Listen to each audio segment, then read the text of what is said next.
한 절씩 교독하겠습니다. 시편 83편 1절에서 8절까지 말씀입니다. 하나님이여 침묵하지 마소서. 하나님이여 잠잠하지 마시고 조용하지 마소서.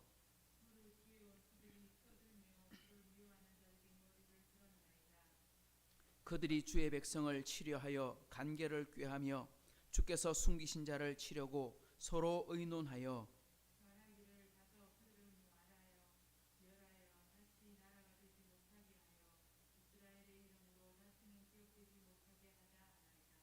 그들이 한 마음으로 의논하고 주를 대적하여 서로 동맹하니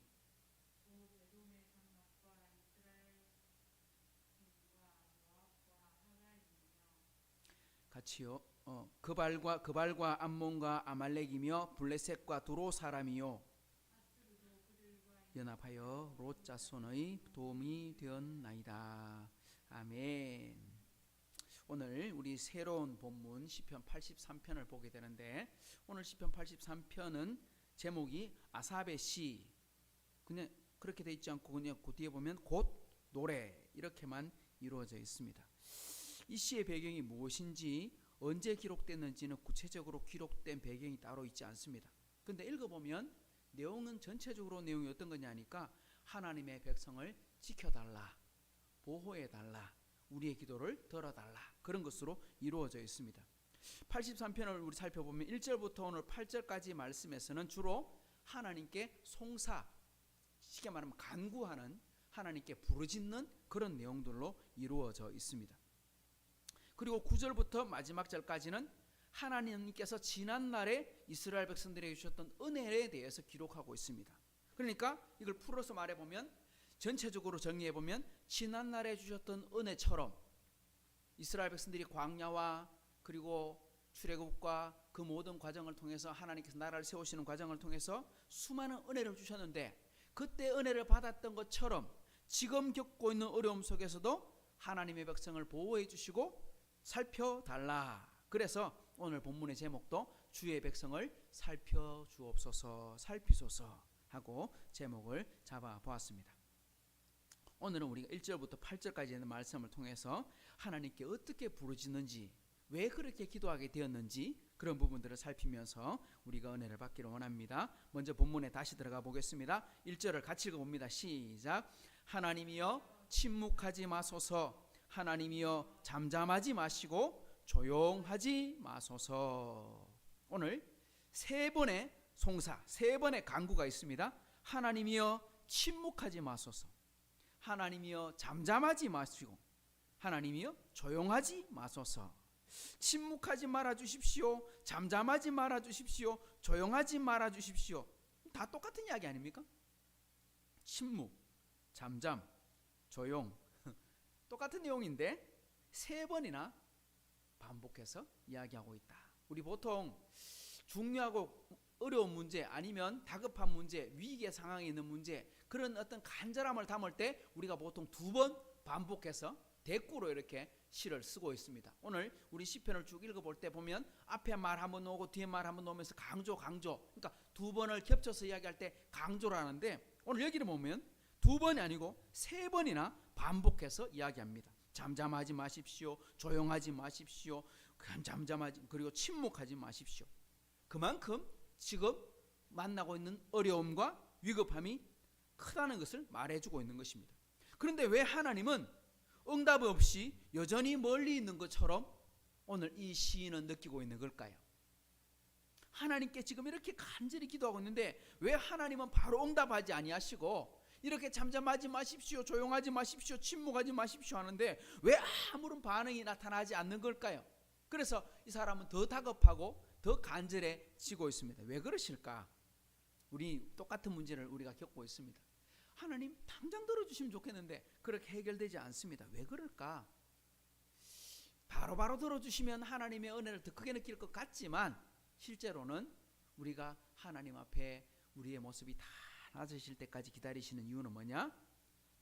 어떤 거냐 하니까 우리의 교만, 우리의 마음을 낮추시고 하나님만 바라보는 순수한 믿음으로 만들어 가시기 위해서 하나님은 때때로 기다리시고 늦추신다는 겁니다. 우리 보통 처음에 기도할 때는 이렇게 기도합니다. 몸이 아프거나 이럴 때는 하나님 몸만 낫게 해주시면 하나님 봉사하겠습니다. 전도하겠습니다. 헌신하겠습니다. 그렇게 우리 막 다짐을 합니다. 근데 몸이 안 나아요. 너무너무 어렵고 고통 속에 여전히 남아있어요. 해결이 안 나요. 그러면 해결되기 전에 해결해 주시면 큰 걸 하겠다고 이야기를 하다가 어느 순간인가 되면 그런 거 다 사라지고 뭐만 남느냐? 아니, 교회 갈 수 있는 힘만 있어도 하나님 감사합니다. 이렇게 되는 거죠. 작은 것에도 감사하게 되게 돼 있는 거죠. 복잡한 믿음이 아니라 하나님만 바라보는 순수한 믿음을 위해서 하나님은 때때로 우리를 낮추시고 단순하게 만드시는 것입니다. 오늘 시인이 왜 똑같은 말을 3번이나 반복할까? 주여 한마디만 해주십시오. 이런 말을 왜 할까요? 2절을 보시면 그 이유가 나옵니다. 왜 그렇게 기도했는가? 2절 시작. 무릇 주의 원수들이 떠들며 주를 미워하는 자들이 머리를 들었나이다. 여기 보면 주의 원수들이 떠들며 이렇게 말했는데 이전 번역의 개역 한글판에 보면 그들이 헌화하며 이렇게 되어 있어요. 헌화하며. 꽃을 바친다? 이런 뜻일까? 아니요. 여기서 말하고 있는 의미는 무슨 의미냐니까 그들이 떠든다. 근데 왜 떠든다는 말과 헌화는 이렇게 번역을 해놨을까? 이때 헌화, 떠든다 이 말은요, 조롱한다, 무시한다 이런 표현입니다. 그러니까 주의 원수들, 하나님을 미워하는 사람들이 언제 이렇게 조롱하고 무시하고 머리를 쳐든다는 게 뭡니까? 교만의 모습을 나타내는 거죠. 그리고 막 대항하는 모습을 나타내는 거죠. 왜 그럴까요? 왜 그들이 그런 일들을 행할까요? 그 이유는요, 하나님이 힘이 없어 그런 게 아닙니다. 교회가 교회답지 못할 때, 성도가 성도답지 못할 때 바로 조롱하고 무시하게 되는 겁니다. 교회가 빛과 소금의 역할을 바르게 감당하면 마귀의 말이 먹히지 않습니다. 우리가 마찬가지입니다. 모든 교회가 다 잘못하는 건 아닙니다. 근데 몇몇 교회가 요번 코로나 문제도 마찬가지고 어떤 사회적 문제도 마찬가지고 목사들의 문제가 마찬가지고 이렇게 비리가 이렇게 드러나거나 문제가 발생하면 모든 교회는 잘못한 게 아니지만 몇몇 사람들 때문에 어떻게 됩니까? 그 공동체가 타격을 입습니다. 그리고 하나님의 영광이 가려지게 됩니다. 그래서 조롱당하게 되는 겁니다. 그러니 원수들이 떠들고 머리를 들고 일어나는 것은 그런 일들이 벌어질 때는 무엇을 바라봐야 되느냐? 그때 바로 우리 자신들을 돌아봐야 된다는 겁니다. 원인을 바깥쪽에서 찾지 말고, 그러니까 바깥에서 나를 괴롭히는 사람이 나를 너무 괴롭힙니다 이렇게 보지 말고 어디서 찾아야 되느냐? 나 자신을 돌아보라 이런 말입니다.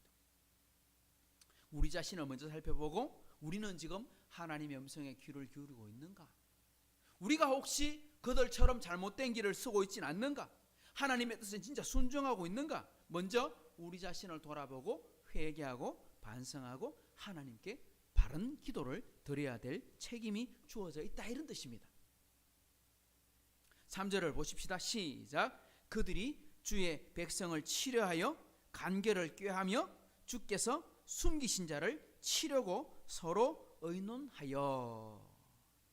그 하나님을 싫어하는 무리들, 하나님을 나라를 괴롭히는 무리들, 그들이 뭐라고 말하느냐? 그의 백성들이 모여서 치려하고 간계, 그러니까 쉽게 말하면 속임수를 꾸며서 하나님의 백성들을 괴롭히려고 합니다. 여러분, 여기서 말하고 있는 그들은 예수 믿지 않는 사람을 가리키는 걸까요? 하나님을 알지 못하는 이방 사람들을 가리키는 걸까요? 이스라엘 민족으로 말하면 가나안 사람들이고 지금의 사람들로 말하면 하나님의 백성이 되지 못한 예수 믿지 않는 불신자들을 가리키는 걸까요? 그런 뜻으로 말하는 걸까요? 그러니까 예수 믿지 않는 사람들이 교인들을 치려하고 관계를 꾀하고 주님의 숨기신 자를 치려고 서로 의논하고 있는 걸까요? 교회를 다니지 않는 사람들이 교회를 향해서 원수같이 행동한다 이렇게 적용한다면 우리는 큰 실수를 하는 겁니다. 그런 뜻이 아닙니다. 이방 사람들이 우리를 괴롭힌다 이렇게 그대로 그걸 갖고 와서 하나님을 믿지 않는 사람이 우리를 괴롭히고 있습니다 이렇게 해석하면 안 됩니다. 왜냐? 사람들 뒤에서 조정하고 있는 악한 세력, 쉽게 말하면 사탄의 세력을 볼 줄 알아야 된다는 것입니다. 마귀가 하는 일이 뭡니까? 첫 번째는 사람들로 하여금 하나님의 사랑을 못 깨닫게 합니다. 하나님의 사랑을 깨닫지 못하고 하나님 자녀가 못 되게 합니다. 두 번째는 이미 교회를 다니고 있는 사람들이 바로 살지 못하게 만들어서 나태하도록, 부주의하도록, 실수하도록 유도해서 결국은 교회나 세상 사람이나 다 똑같네, 그런 소리를 듣도록 만들어버립니다. 심지어 더 못하네 이런 소리 듣게 만들죠. 그러니까 처음에는 예수 못 믿도록 하고, 다음에는 예수를 제대로 못 믿게 하고, 뭐 둘 다 못 믿게 하는 건 똑같네요, 그죠? 예수를 못 믿게 하고, 하나님 자녀가 못 되게 하고, 두 번째는 하나님의 자녀가 바른 자녀가 못 되게 만들고, 그런 것입니다. 그렇게 방해하는 마귀의 세력을 이길 수 있는 방법은 뭔 줄 아십니까? 딱 한 가지밖에 없습니다. 바로 겸손으로 순종하는 것입니다. 하나님, 저는 부족한데 하나님 저에게 은혜를 주십시오. 겸손의 가장 중요한 표적이 뭐냐? 그게 바로 순종입니다. 그러니까 겸손한 표정은 바로 순종으로 나타납니다. 나는 마음이 오냐고 겸손한 자니 내게 와서 배워라, 예수님께서 말씀하셨을 때 예수님은 철저하게 하나님 앞에 순종하는 분이셨습니다. 겸손의 둘째 표적이 뭐냐? 겸손은 첫 번째 표적이 하나님께 순종하는 것으로 나타나고요, 두 번째 표적은 뭘로 나타나냐? 그 사람 진짜 겸손한 사람은 바로 형제간의 친절함, 사랑으로 나타나는 겁니다. 그러니까 하나님을 향해서는 순종이요, 형제에 대해서는 친절과 사랑입니다. 그래야 이길 수가 있는 겁니다. 오늘 3절 뒤에 보면 이렇게 말했습니다. 주께서 숨기신 자를 치료하신다. 저는 이 말씀이 참 감사하다고 생각합니다. 우리가 주께 숨은 자가 아니라, 우리가 주님께 숨은 자가 아니라 하나님이 우리를 숨겼다, 이렇게 말합니다. 주님께서 우리를 숨겼다, 주께서 숨기신 자. 그러니까 우리가 하나님께 도망친 게 아니고 하나님이 우리를 감추셨다, 이런 뜻입니다. 우리 한 구절만 찾아볼까요? 시편 27편, 우리 앞에 있는 말씀, 시편 27편 한 구절 읽어보겠습니다. 5절 말씀을 같이 읽어봅니다. 시작. 여호와께서 환난 날에 나를 그의 초막 속에 비밀히 지키시고 그의 장막 은밀한 곳에 나를 숨기시며 높은 바위 위에 두시리로다. 여기도 보면 환난 날에 내가 하나님께 숨었습니다 이렇게 말하지 않습니다. 나를 그의 초막에 비밀히 지키시고 나를 그의 장막에 감추셨다, 숨기셨다, 이렇게 말합니다. 초막이나 장막은 인간적으로 생각하면 아무런 힘도 없는 거죠. 초막은 뭡니까? 풀과 나뭇가지 이런 걸로 엉기설기 만들어 놓은, 쉽게 말하면 임시 피난처고, 장막하면 텐트입니다. 텐트, 요즘 말로 하면 텐트입니다. 그냥 가죽으로 덮여 있는 텐트. 그러니까 튼튼한 집이 아니에요. 그냥 약한 집이에요. 하지만 하나님이 숨겨주셨기 때문에 그것이 은혜가 되는 것이지, 다르게 말하면 우리가 어느 곳에 있는 게 중요한 게 아니고 하나님의 보호하심 속에, 하나님의 숨겨짐 속에 있는 것이 은혜다. 그래서 우리가 주일날도 부르는 찬송 중에 이런 게 있었죠. 높은 산이 거친 들이 초막이나 궁궐이나 내 주 예수 모신 곳이 그 어디나 천국이다. 그것이 바로 천국이지. 그러니까 우리가 큰 집에, 좋은 집에, 튼튼한 집에, 그죠? 콘크리트 아파트 집에, 아니면 성벽 속에 그런다고 안전한 게 아니에요. 하나님의 은혜 속에, 하나님의 장막 속에 들어가 있어야 그게 안전한 거지, 이런 말입니다. 그런데 하나님을 조롱하고자 하는 마귀의 세력이 뭐라고 말하는가? 자, 4절을 보십시다. 4절 시작. 말하기를 가서 그들을 멸하여 다시 나라가 되지 못하게 하여 이스라엘의 이름으로 다시는 기억되지 못하게 하자 하나이다. 무슨 말이냐 하니까 이스라엘의 이름을 완전히 없애버리자. 지구상에 이스라엘 나라를 없애버리자. 지금으로 말한다면, 그대로 적용한다면 교회를 없애버리자. 교회가 없어지겠습니까? 교회를 없앨 수 있겠습니까? 가끔 가다가 이런 분들이 있습니다. 정부가 교회를 막 핍박한다, 이런 표현을 쓰기도 합니다. 사람들이 교회를 망하게 하려고 한다. 심지어 그래서 어떤 사람들은 정부가 코로나를 이용하고 있다, 뭐 이렇게도 이야기합니다. 그러니까 코로나를 이용해갖고 교회를 핍박하는 도구로 쓰고 있다. 그러니까 코로나가 많이 번지니까 교회 모지 마십시오, 이게 핍박이다, 이렇게 해석하는 사람도 있더라고요. 참 어리석은 해석입니다. 바로 알아야 됩니다. 이런 것으로 하나님 나라를 무너뜨릴 수도 없다. 무너뜨릴 수 없습니다. 불가능한 겁니다. 중국이 공산화가 되었습니다. 지금부터 한 70년 전에. 그때 공산혁명을 일으켰던 사람이 소련에서는 스탈린이고, 그죠? 중국에서는 모택동, 마오쩌둥이었어요. 마오쩌둥이 했던 일 중에 하나가 뭐냐니까 서구 선교사를 다 내쫓았어요. 서구에서 들어왔던 그러니까 미국, 영국에서 선교사를 다 나가. 당신들 다 나가. 우리끼리 할 거야. 그리고는 교회를 핍박했습니다. 그리고 자기들 말만 들을 수 있는 교회, 그러니까 일명 삼자교회입니다. 삼자교회 지도자들은 목사긴 하고 교회긴 한데 중국 정부 말 안 들으면 무조건 그냥 아무것도 못하는 거예요. 그러니까 꼭두각시로 설교를 하게 되는 거예요. 예수님의 부활도 안전하고 예수님의 십자가의 죽음도 안전하고 그냥 교회가 쉽게 말하면 사랑하고 삽시다 이런 이야기밖에 못하는 거죠. 그런데 진짜 예수 믿는 사람, 진짜 하나님을 믿고 싶어하는 사람들은 전부 다 어디로 가느냐? 지하로 숨었어요. 쉽게 말하면 가정교회로 숨었어요. 가정마다 숨어서 비밀리에 예배를 드리는 거예요.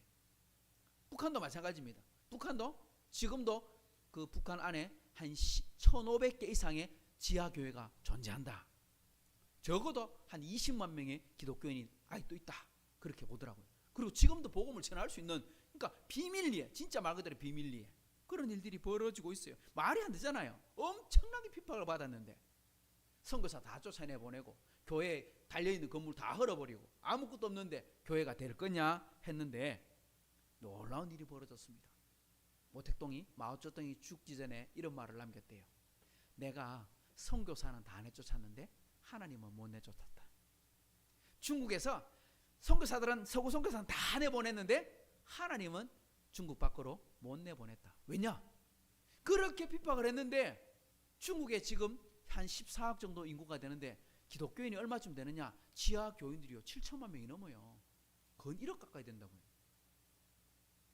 10분 내까지는 안 되지만 엄청난 숫자가 있는 거예요. 엄청난 숫자가.